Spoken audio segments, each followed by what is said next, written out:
علیکم السلام و رحمت الله و برکاته. برادر سوال نمودن در بابت بدعت، یعنی تعریف بدعت برای ما بیان بکنید. جزاکم الله خیرا. برادر عزیز و گرامی قدر دوستی الله، ما در بابت تعریف بدعت ما صحبت کردیم توجیه مفصلا، اما باز هم از باب تذکر برای شما میرسونیم که بدعت چی را میگن. بدعت در تعریف لغویش نیست که چیز جدید آوردن، چیز جدید به وجود آوردن، این میگن تعریف بدعت.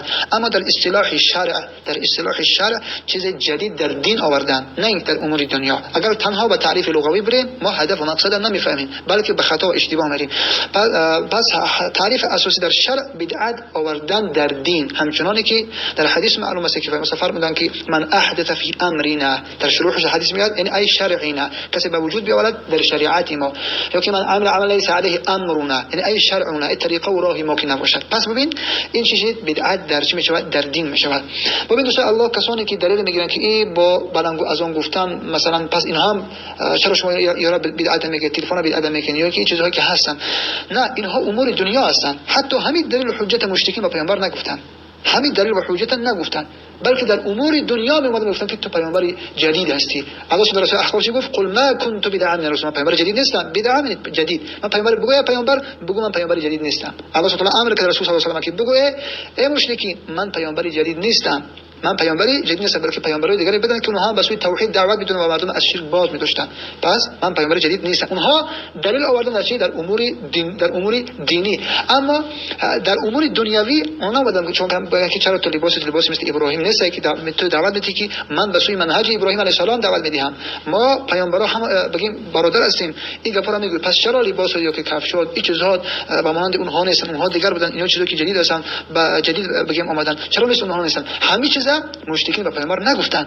پس اونها میدونن که در این چیز آخه این اصلا این از لحاظ عقل اصلا این منطقی نیست، از لحاظ عقل بگیم اصلا درست نمیره که بیاد در امور دنیا پیشرفتی که الله سبحانه و تعالی برای بندگانش عطا نموده است، نعمت‌های الله هستن، بیایم بگیم که در امور دین اینا چی میشن؟ بدعت میشن. پس اینا بدعت نیستن. پس بدعت تعریف بدونیم بدعت در دین میشود. بدعت یعنی یک چیز، یک دعا، هر چی که عبادت است بدعت در عبادات میشود.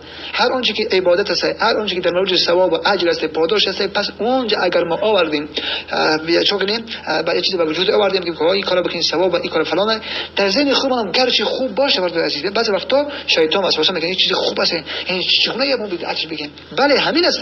به همین طریق شیطان مردم رو گمراه میکنه. به همین طریق اگر این به گمراهیت نبوده پس مثلا چی گفت که وقتی که وفاتش وصیت این وصیت عبدالله ابن مسعود میگه، عبدالله ابن مسعود رضی الله عنه وصیت رسول صلی الله علیه و آله تا آخرین وصیت چی بوده؟ همین بود که شما چه کنین؟ تمسک بکنین به کتاب. من شما را در میان شما دو چیز گذاشتم، در میان شما دو چیز گذاشتم. پیامبر صلی الله علیه و آله چی؟ کتاب الله و سنت رسول صلی الله علیه و آله، کتاب و احادیث پیامبر صلی الله علیه و آله، و احادیث رسول صلی الله علیه و آله گفتن، قرآن و احادیث گذاشتم. هر کسی که تمسک کرد لن تضل بعدی، هر کسی که اگر به این تمسک کرد، به این جست، به این یا محکم گرفت، هرگز که اینها چی نشوند، هرگز که اینها به گمراهی شما نمیرین. پس ببین وقتی که از این طریقه پیامبر بیرون شدیم علت چی است؟ گمراهی است.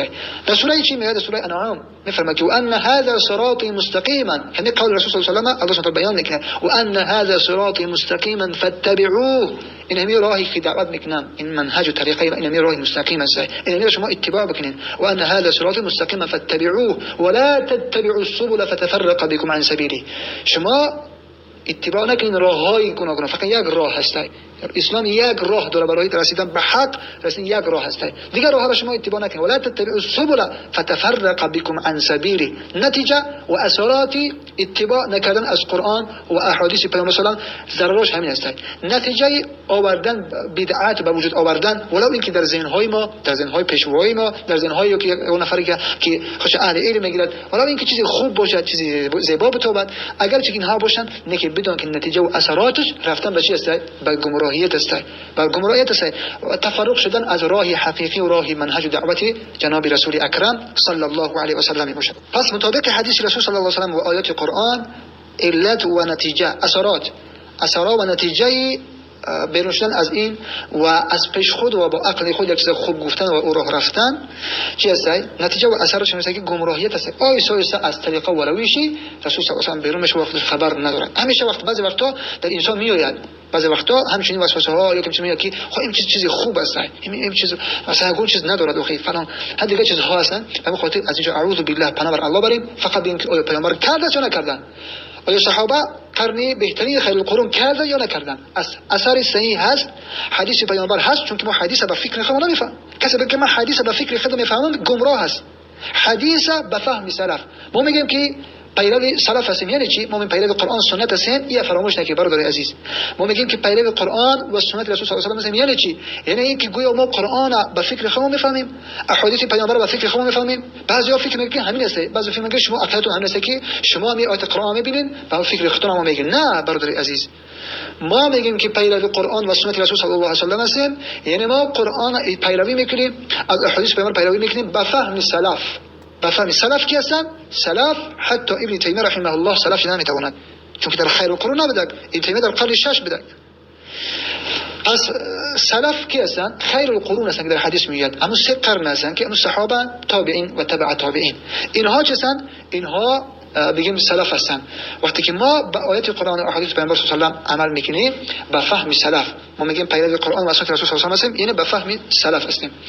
الله سبحانه و تعالی ما شما را توفیق عمل کردن عنایت بفرمایید. خاطر وقتی که یک کار انجام میدیم، حتما وقتی که در موردش میدونیم از اهل علم سوال کنیم که این کارا جناب در قرآن آمده است یا نه، رسول صلی الله علیه و آله چی گفتند در این مورد، صحابه در این مورد چی هستن. وقتی که این فهمیدیم کرده باشن، بگیم علی الراس و العین با این کارا میکنیم، چشم میگیم و این کارا انجام میدیم، چون اونها کردن، ما میکنیم این راهی حق است. و الا اگر نکردن بهتر برای عزیز توقف بکنیم. و همچنین برادر عزیز این بدونیم که بدعت همچنان فرمودیم برای شما بیان کردیم که بدعت در امور دینی می شود، اما در امور دنیوی بدعت نمی شود. دلیل چی است؟ در حدیث صحیح مسلم میاد که جناب رسول الله صلی الله علیه و آله بعضی چیزها را منع کردن، حتی از یک درخت منع کردن، از یک درخت هم من کردن از استفاده آن. اینجا بودن که بعضی صحابه گفتن که ابن ما با اون نیاز داریم، با او بگیم احتیاج داریم. پس فرمودن که انتم اعلم بامر دنیاکم، شما داناتر هستید به امر دنیاتون. یعنی امور دنیوی را، امور معاملات و امور عادات جناب رسول الله صلی الله علیه و آله کرده به همون مردم واگذار کرده، به همون مردم واگذار کرده. اما در باب دینی چی گفته؟ من احدث فی امرنا هذا ما اسم فهو رد. ما قاعده داریم که تمام علما اتفاق دارن، همچون که شیخ سعدی رحمه الله به نظم این درواله گذاشتن که وليس مشروعا من الامور غیر الذي في شرعنا مذکور. هیچ چیز برای ما مشروع نیست مگر همون چیزای برای ما مشروع هستند. مشروع یعنی شریعت هستند، اونها در دین اومدگی از اول جایز هستند و اونها انسان اگر وقتی انجام شده موردی اجر و ثواب میگیرد. غیر الذي في شرعنا مذکور، مگر اینکه در شریعت ما ذکر شدن همونها هستند. پس از این قاعده تمام فقها و علما به اتفاق دارن که اصل در معاملات و مباح، در معاملات و عادات اصل اباحت است، اصل اباحت است، یعنی اصل جواز بدن است در معاملات، مگر اینکه شریعت بیاد که این کارو نکنین، این کار این عادتتون خلاف شرع است و خلاف گفته الله است. مثل که مردم عادت داشتن مشرکین شراب نوشیدن، شریعت آمده من کرد. یا که دیگر از معاملاتی که شریعت اومد اون معاملات من کرد، مثل تجارت، بعد تجارت هستن که اونها در نظر خودشون درست بدن. اما در زمانی بگیم قبل که مثلا یکی از تجارتشون همین بود که یک چیز میگفت، یک بگیم تیر یا یک سنگ تیر میکرد همو بگیم چیزی که میخرنشون همو اگر میرسیدک و چون میکردن میخرن به اون مال همین شخص میشید، ولی اینکه او خوب باشه بد باشه هر چی که باشه، این از معاملاتی بود که از خرید و فروش بود که یا حرام بده این طریق شریعت اومد من کرد. اما دیگر کارهاشو که درست بده اونها شو میکردن، اونها را شریعت منشون نکرد. اونها بگیم شریعت ما سکوت کرده، پس سکوت وقتی شریعت سکوت کرده مورد چیزی نگفتن، پس اون چیز اباحت است، جواز است. اما در باب دین علما اتفاق دارن که اصل در معاملات اباحت است، جواز است، و اصل در عبادات، در معاملات نه، اصل در عبادات، در چیزی که عبادی هستن مورد اجر و ثواب هستن، المنع والحظر، یعنی انسان باید توقف بکنه، بیستد من اینکه شریعت در موردش امر کرد، دستور داد، بعد اون انجام میدهد. جزاکم الله خیرا و السلام علیکم و رحمت الله و برکاته.